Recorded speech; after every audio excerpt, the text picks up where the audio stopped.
천사들이 떠나 하늘로 올라가니 목자가 서로 말하되 이제 베들레헴으로 가서 주께서 우리에게 알리신 바 이 이루어진 일을 보자 하고 빨리 가서 마리아와 요셉과 구유에 놓인 아기를 찾아서 보고 천사가 자기들에게 이 아기에 대하여 말한 것을 전하니 듣는 자가 다 목자들이 그들에게 말한 것을 놀랍게 여기되 마리아는 이 모든 말을 마음에 새기어 생각하니라. 목자들은 자기들에게 이르던 바와 같이 듣고 본 그 모든 것으로 인하여 하나님께 영광을 돌리고 찬송하며 돌아가니라.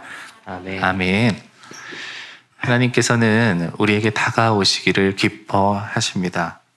가까이 있어도 멀게 느껴지는 사람이 있는가 하면 멀리 있어도 가깝게 느껴지는 사람이 있고요. 오래 알아도 어색한 사람이 있는가 하면 안지 얼마 안 됐어도 굉장히 친근하게 느껴지는 사람이 있죠. 하나님은 우리에게 너보다 친근하고 누구보다 가까운 관계 속에 우리의 사귐이 있기를 원하십니다. 근데 그런 하나님의 마음을 어디서 읽을 수 있는가? 특별히 성탄절을 보내면서 이 아기 예수님의 탄생을 통해서 우리는 그 마음을 흠뻑 느끼게 됩니다. 왜냐하면 예수님의 탄생이 우리에게 보여주고 있는 것은 누구에게나 예수 그리스도를 만날 수 있다는 것을 보여주셨기 때문입니다. 그분은 높은 담장에 둘러싸인 곳이 아니라 낮은 담장 속에 태어나셨습니다. 누구도 접근할 수 없는 곳이 아니라 누구나 다가갈 수 있는 그곳에 태어나셨습니다. 옛날에 우리나라에서 아기가 태어나면 문 앞에 금줄을 걸었다 합니다. 그러니까 금줄이라는 것은 결국 그 안에 들어올 수 없다는 거죠. 막아선다는 거예요. 아기가 태어나면 낯선 사람들이 집을 출입하게 되면 삼신이 노예에서 부정을 탄다. 그래서 이제 엄격하게 금했습니다. 형제 자매도 들어올 수 없었고요. 출가한 딸들은 들어올 수 없었습니다. 막아서는 것이죠. 아이가 태어났지만 볼 수 있는 사람들은 따로 있었던 겁니다. 그러나 예수님은 어떠한 금줄도 우리 가운데 쳐두시지 않으셨습니다. 예수님은 베들레헴, 그 마을, 혼잡하고 번잡한 그곳에 한가운데 오셨습니다. 사람들 가운데 오셨다는 거죠. 누구나 그분의 목소리를 듣고 누구나 그분을 볼 수 있는 그곳에 오셨다라는 겁니다. 동방 박사들이 그랬죠. 예수님과 관련 없어 보이지만 그 사람들이 전혀 관련 없는 그 사람이 예수님을 찾아왔죠. 오늘 말씀에 등장하고 있는 목자들도 그렇죠. 별 볼 일 없고 비루한 인생일지 모르겠지만 그들 역시 예수님을 찾아갔는데 아무런 제약이 없었습니다. 이것이 우리에게 무엇을 말해주고 있는가? 하나님은 언제나 우리를 가깝게 만나기를 원하신다. 그게 하나님의 마음입니다. 그러나 우리가 생각해 봐야 되는 것은 그분은 높은 담장이 아니라 낮은 담장에 태어나셨고 그 어떤 사람도 제약 없이 그분께로 다가갈 수 있게 하셨지만 아무리 담장이 낮아도 애써 시선을 주지 않으면 우리는 예수님을 볼 수 없습니다. 아무리 그분의 소리가 들려도 우리가 그분께 나아가지 않는다면 우리는 그분을 만날 수 없습니다. 그래서 우리의 마음의 회복이 필요한 겁니다. 우리의 마음이 하나님을 향한 우리의 마음이 회복되어져야 됩니다. 천사들이 예수님의 탄생을 그 목자들에게 알려주셨습니다. 한밤중에 양을 찌는 목자들이 그 천사들의 모습을 보았고 그들로부터 메시지를 받았죠. 큰 기쁨의 좋은 소식, 그것을 받았던 겁니다. 자, 그러나 생각해 보세요. 그것을 받았다고 예수님을 찾아가야 되는 것일까요? 야, 너는 천사의 모습을 보았으니까, 천사로부터 말씀을 들었으니까 너는 당연히 가야 돼. 사람이 그렇던가요? 누구나가 다 하나님의 말씀을 들으면 바로 순종하나요? 사람은 그렇지 않습니다. 사람은 참 알 수 없습니다. 그 중심을 헤아리기가 참 어려운 존재가 사람입니다. 첫눈에 사람에게 반할 수 있을까요? 그렇죠. 그런 일들이 있죠. 또 우리는 그런 것들을 기대하잖아요. 첫눈에 반한다. 그 사람이 누군지 알고, 그 사람이 어떻게 살아갔는지 줄 알고, 그 사람의 마음이 무엇인지도 모르고 첫눈에 반하는 일이 있죠. 반대로 생각해 볼까요? 여러분, 이유 없이 싫은 사람이 있나요? 첫 만남부터? 있죠. 이상하게. 그 사람에 대해서 잘 알지도 못해요. 그 사람의 삶도 몰라요. 그 사람의 생각도 몰라요. 그런데 우리는 이상하게 거리껴지는, 처음 만나자마자 거리껴지는 사람들이 있습니다. 사람은 그런 존재들인 거죠. 그 속을 알 수 없고 그 마음을 헤아릴 수 없는 존재가 사람인 것이죠. 천사의 말을 들었으니 그들은 당연히 간다? 여러분, 이것은 우리의 생각입니다. 왜냐하면 하나님의 말씀을 듣고서도 하나님의 말씀을 따르지 않는 사람들이 있잖아요. 누가 그렇습니까? 아담과 하와가 그랬죠. 하나님으로부터 직접 하나님의 명령을 받았지만 그들은 따르지 않았습니다. 하나님 말씀만 해주세요. 제가 순종합니다. 그것은 여러분, 우리의 어설픈 생각이죠. 꼭 그렇게 되는 것은 아닙니다. 왜 이 말씀을 드렸는가? 내 마음이 하나님께로 나아갈 수 있는 마음이 돼야 됩니다. 이것이 회복돼야 됩니다. 그래서 결국 순종은 누가 하게 되는 건 줄 아세요? 내 마음이 하나님께 이기지 못하는 사람이 순종하게 되는 거예요. 다 각자가 상황도 있고 이유도 있어요. 내 머리에 생각도 있고 내 판단도 다 있어요. 그런데 왜 하게 되느냐? 결국 내 마음이 하나님께 지기 때문이에요. 견딜 수 없기 때문이에요. 그래서 하나님의 말씀 앞에 따라서 순종하게 되는 거예요. 결국 내 마음이 하나님을 향하는 사람이 순종하게 되는 거예요. 예수님께로 나아가는 길은 낮은 담장입니다. 그러나 내가 그분께로 나아갈 마음이 없다면 그 담장은 그 순간 한없이 높아지는 것이죠. 오늘 여러분들의 담장은 어떻습니까? 하나님께로 나아가는, 예수님께로 나아가는 여러분들의 담장은 어떻습니까? 높은 담장입니까? 낮은 담장입니까? 자, 그럼 그 밤에 목자들의 마음은 어땠을까요? 오늘 말씀을 한번 볼까요? 15절 말씀 보면 천사들이 떠나 하늘로 올라가니 목자가 서로 말하되 이제 베들레헴으로 가서 주께서 우리에게 알리신 바 이 이루어진 일을 보자 하고, 천사들이 하늘로 올라갔을 때 그들은 어떻게 말했습니까? 이제 우리 가서 보자. 이제 우리 가보자. 베들레헴으로 가보자. 천사들이 주었던 그 말에 가슴이 떨렸고, 천사들이 주었던 그 메시지에 그들의 마음이 변화되었고, 그래서 그 마음 가지고 기대와 소망에 부푼 채로 이제 가보자, 가서 보자, 목자들의 마음이었던 것이죠. 여러분, 이게 굉장히 중요한 마음이라는 거 아시겠죠? 왜냐하면 그들은 양도 쳐야 되고 양도 지켜야 되잖아요. 한밤중이잖아요. 좀 미뤄두었다가 좀 날이 밝으면 가자. 지금 우리가 양떼가 이렇게 있으니 이거 놓고 갈 수 없지 않느냐. 자신의 생각, 판단 얼마든지 할 수 있어요. 그러나 그들의 마음이 그것을 이겨내질 못했어요. 가보자. 야, 잠깐 두고 가보자. 아, 양들 여기 있겠지. 일단 가보자. 하나님을 향한 그들의 마음이 그들의 상황과 생각을 넘어서게 했던 거예요. 저는 우리의 마음이 그랬으면 좋겠어요. 타이밍이 어긋나지 않아야 합니다. 무엇이든지 그 타이밍이 중요하더라고요. 한번 놓치면 다시 하기가 상당히 어렵습니다. 저는 운동을 이렇게 즐겨하는 편은 아니고 또 꾸준히 하는 편은 아닙니다. 그러니까 가끔씩 몸이 피곤하거나 체력이 좀 떨어졌다고 느끼면 입버릇처럼 말해요. 아, 운동 좀 해야 되는데, 운동 좀 해야 되는데. 저는 항상 낮이 되면 그 생각을 합니다. 운동해야지. 오늘 저녁 때 운동 좀 해야지. 산책 좀 해야지. 근데 항상 저녁이 되면 그 마음에게 집니다.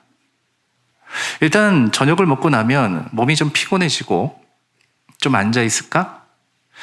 아, 옷도 좀 갈아입어야 되겠다. 옷도 좀 갈아입고 오늘 요즘같이 추운 이 겨울날에 따뜻한 이불 속에 좀 들어가 있을까? 그럼 일단 게임 끝난 거죠. 다시 나가게 될 수가 없어요. 무엇이든지 바로 그 순간 그 타이밍을 놓치지 않는 것이 굉장히 중요하더라고요.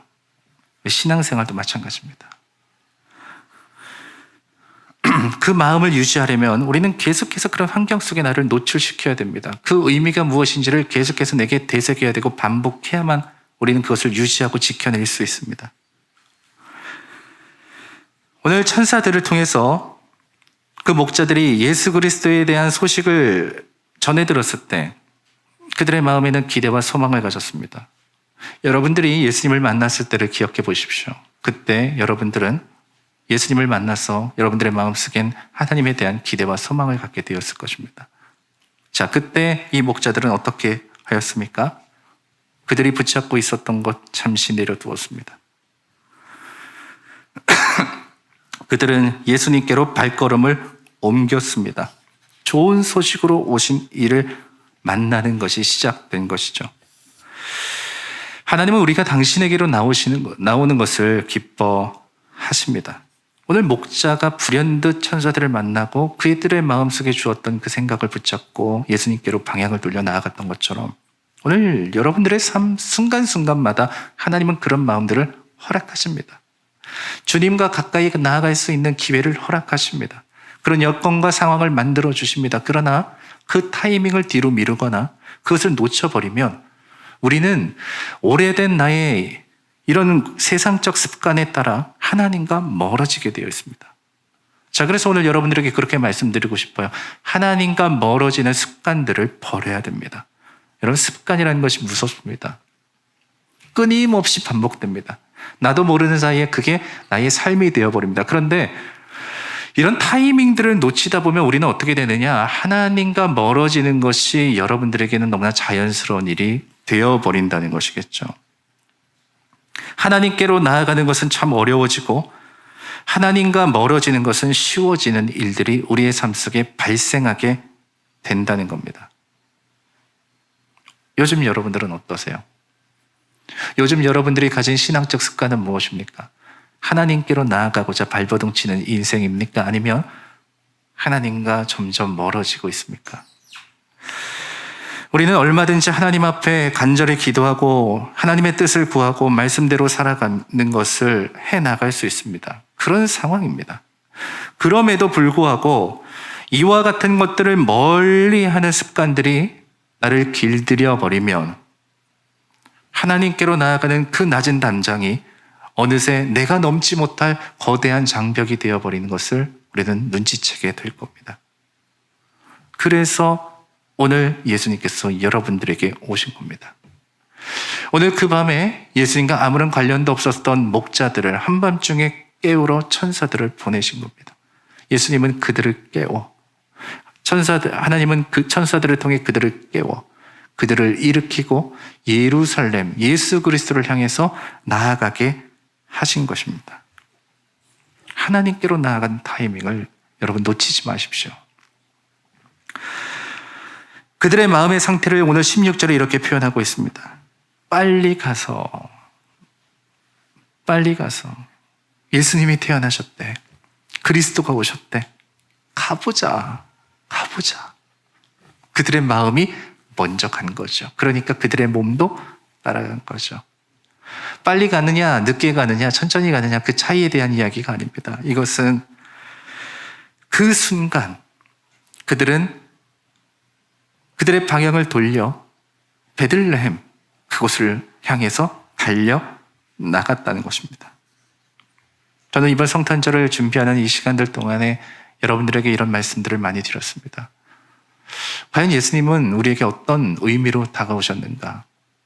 그냥 성탄절 기쁘다, 즐겁다 이런 거 말고 그분은 도대체 나에게 어떤 의미로 오셨는가?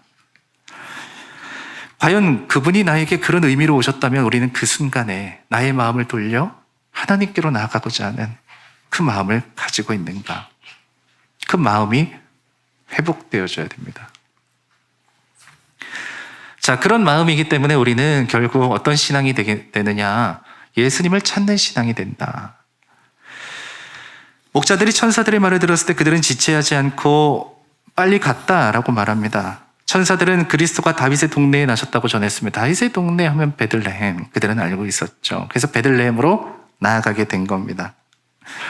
목자들은 거기서 천사들이 말한 그리스도를 찾기 시작했을 겁니다. 그런데 그 당시에 베들레헴을 한번 떠올려 보세요. 왜 마리아가 아이를 낳을 방을 얻을 수 없었습니까? 호적을 하러 다 고향으로 가서 호구조사를 했잖아요. 그만큼 그 상태가 분주했을 겁니다. 사람들이 많았을 겁니다. 번잡한 그 베들레헴에서 목자들은 예수님을 찾고 또 찾았을 겁니다. 그리고 마침내 예수님을 발견했을 겁니다. 아무리 세상이 번잡해도, 아무리 세상이 변해도, 아무리 세상이 분주해도 예수님을 찾는 사람의 눈에는 예수님만 보이기 마련입니다. 어딘지 모르는 아기 예수, 그러나 그들은 그곳에서 예수님을 찾기 위해 베들레헴을 휘젓고 다녔습니다. 그래서 그들은 예수님을 만나게 된 겁니다. 예수님의 공생애를 생각해 보면 예수님이 찾아가셨던 사람들이 많습니다. 그러나 그것보다 그것만큼 많이 나오는 것들이 예수님을 찾아온 사람들에 대한 이야기들입니다. 왜 예수님을 찾았을까요? 그들의 삶에 문제가 있었기 때문입니다. 왜 예수님을 만나러 왔을까요? 자신의 삶에 답을 얻지 못해 헤매고 있었기 때문입니다. 그래서 그들은 예수님께 나왔던 겁니다. 대부분의 사람들은 자신의 삶의 간절함의 문제를 가지고 살아갔던 사람들입니다. 그래서 예수님께 나왔던 것입니다. 하인의 병을 고쳐주길 원했던 백부장이 그랬습니다. 사랑하는 딸의 죽음을 놓고 예수님을 청했던 사람이 그랬습니다. 12회를 혈루증을 앓고 자신의 인생의 밑바닥까지 살아갔던 그 여인이 그랬습니다. 아들이 귀신에 들려 모든 시도를 해봤지만 결국 해결하지 못한 이 아버지가 그랬습니다. 앞을 보지 못하고 평생을 살아왔던 맹인들이 그랬습니다. 예수님을 찾아갔고 예수님을 불렀습니다. 그리고 그들이 예수님을 찾았을 때, 그리고 그들이 예수님을 불렀을 때 예수님은 그들 앞에 계셨습니다. 임마누엘, 주님을 찾는 자들 함께 계시는 하나님. 예수님은 심지 않은 데서 나게 하시는 이가 아니십니다. 우리는 그 간절함을 회복해야 합니다. 간절함을 가지고 주님께 나아가고 주님의 말씀으로 살아내고 예수님을 찾는 자의 수고를 감내하는 것, 그것이 능력이 되어서가 아니고 그것이 공적이 되어서가 아니라 그것을 통해 그들 앞에 서 계심을 발견하게 하시는 하나님의 은혜, 그 간절함. 여러분, 그 간절함이 있어야 예수님을 찾고 구하게 되고 매달리게 됩니다. 헤롯을 생각해 볼까요? 유대인의 왕이 태어났다는 소식을 들었을 때 헤롯은 어떤 마음이었을까요?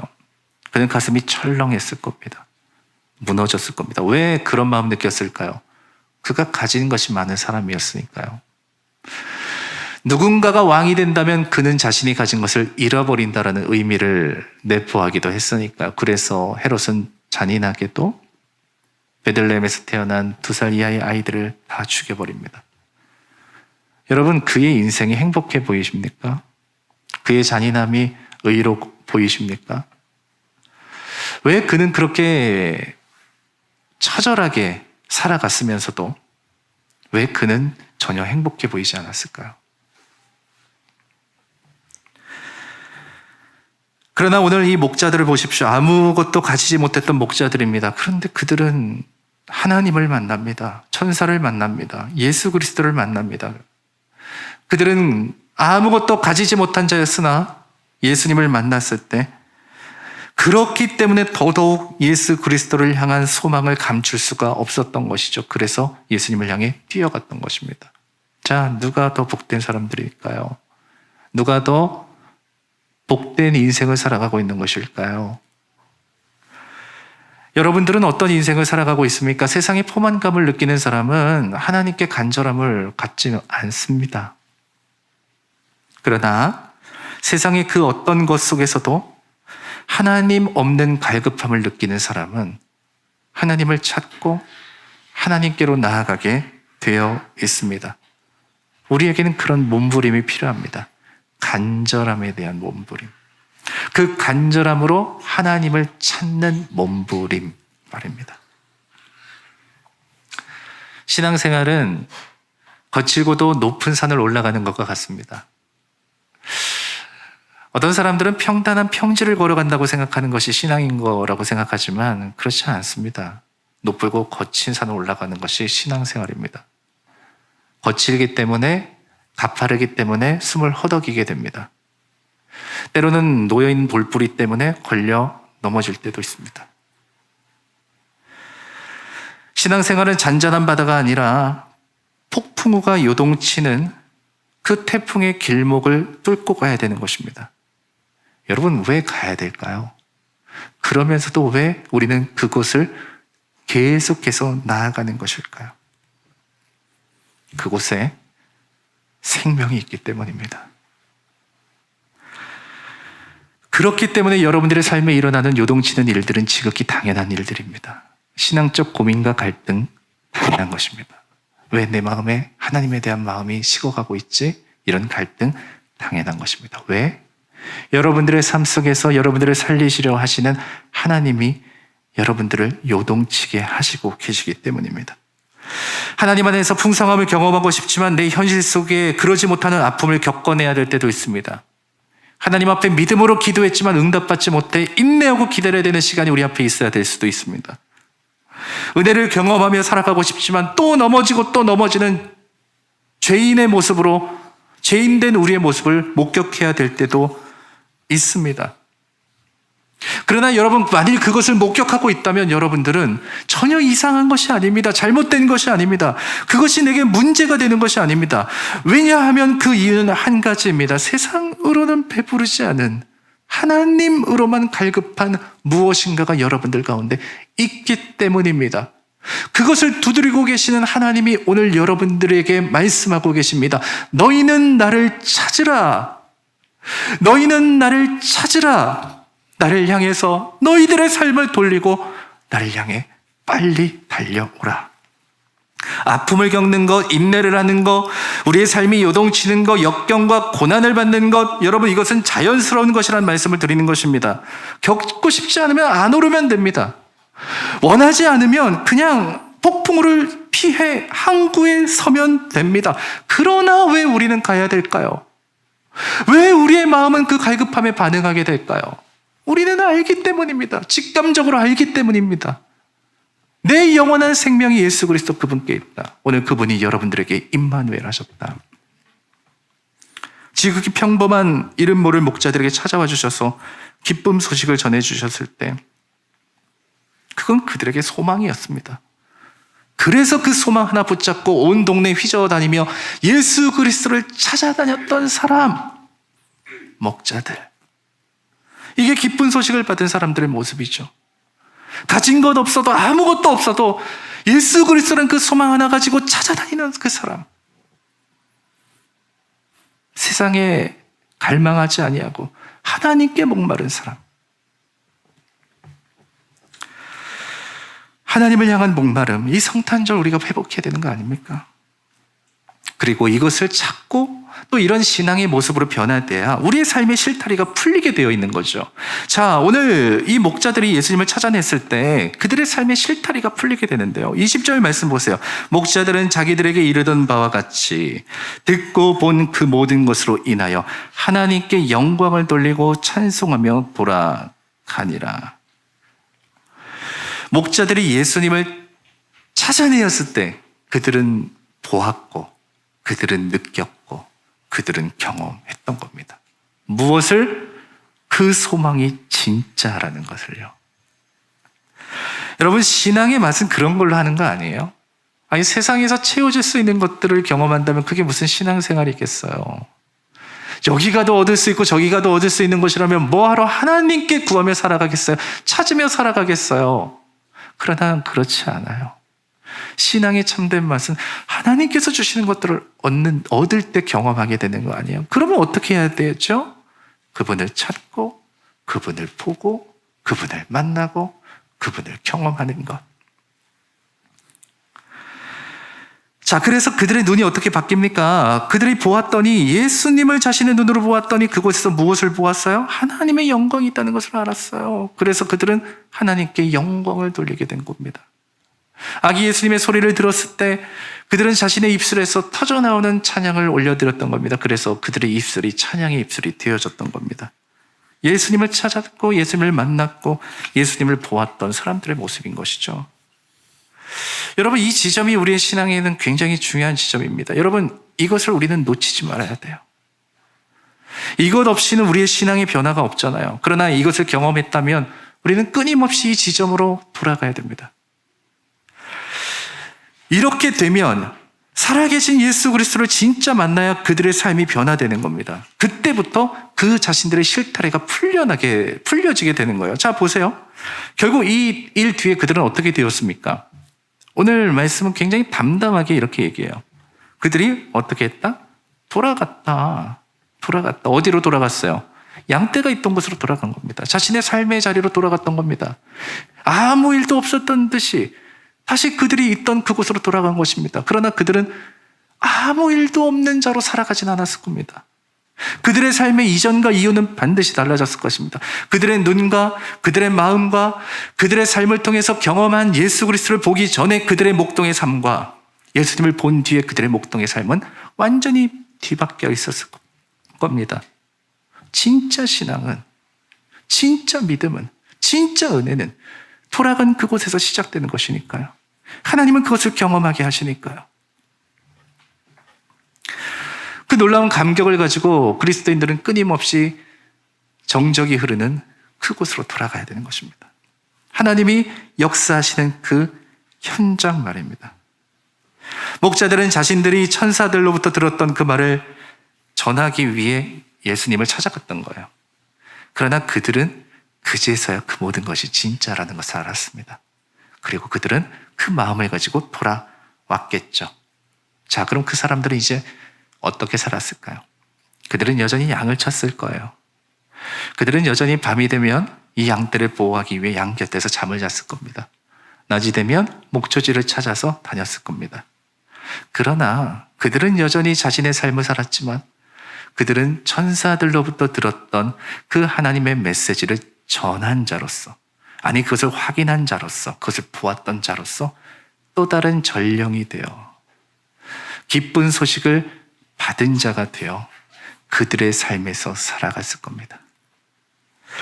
예수 그리스도라는 그 소망을 품고 그리스도라는 소망을 품은 자로서 그 자리를 살아냈을 겁니다. 그들의 삶의 외형은 전혀 변한 게 없습니다. 그러나 그들의 마음이 변했고 그들의 중심이 변했고 그들의 신앙이 변했습니다. 그들은 돌아간 그 자리에서 하나님의 은혜의 실타래를 풀며 은혜를 누리며 살아가게 되었을 겁니다. 이게 누구입니까? 기쁜 소식을 받은 자들의 모습인 것이죠. 여러분, 저는 이게 복이라고 생각해요. 여러분들의 삶의 실타래가 하나님으로부터 풀려나가는 것. 하나님을 보았고 느꼈고 경험했기 때문에 그 이전과 이후의 삶 속에서 예수 그리스도의 전령으로 살아가는 것, 그분을 느낀 자로 살아가는 것, 그분을 본 자로 살아가는 것, 그분의 증인으로 살아갈 수 있는 것, 그것으로부터 하나님의 은혜가 경험되어지는 것이죠. 그들이 돌아가야 되는 곳에는 아기 예수님이 누워있는 말고에는 더 이상 없습니다. 그들이 가는 곳에는 더 이상 천사들의 메시지도 없습니다. 그들이 가는 곳에는 그들처럼 예수님을 본 사람이 없을 수도 있습니다. 그러나 거기에는 기쁜 소식을 받은 이들이 있습니다. 이제 그들은 거기서 살아계신 예수님을 본 자로, 예수님의 기쁜 소식을 받은 자로 살아내는 것입니다. 그게 바로 성탄이고 그것이 여러분들에게 주신 성탄의 선물인 것이죠. 예수님을 본 자는 예수님으로 살아내는 자가 되는 것이죠. 이러기 위해서 오늘 여러분들에게 말씀드립니다. 하나님은 우리에게 다가가기를 기뻐하세요. 그러나 아무리 하나님이 그렇게 우리에게 다가오고 싶어 할지라도 여러분들의 마음을 하나님 앞에 드리지 않는다면 그 담장은 높은 울타리가 되고 맙니다.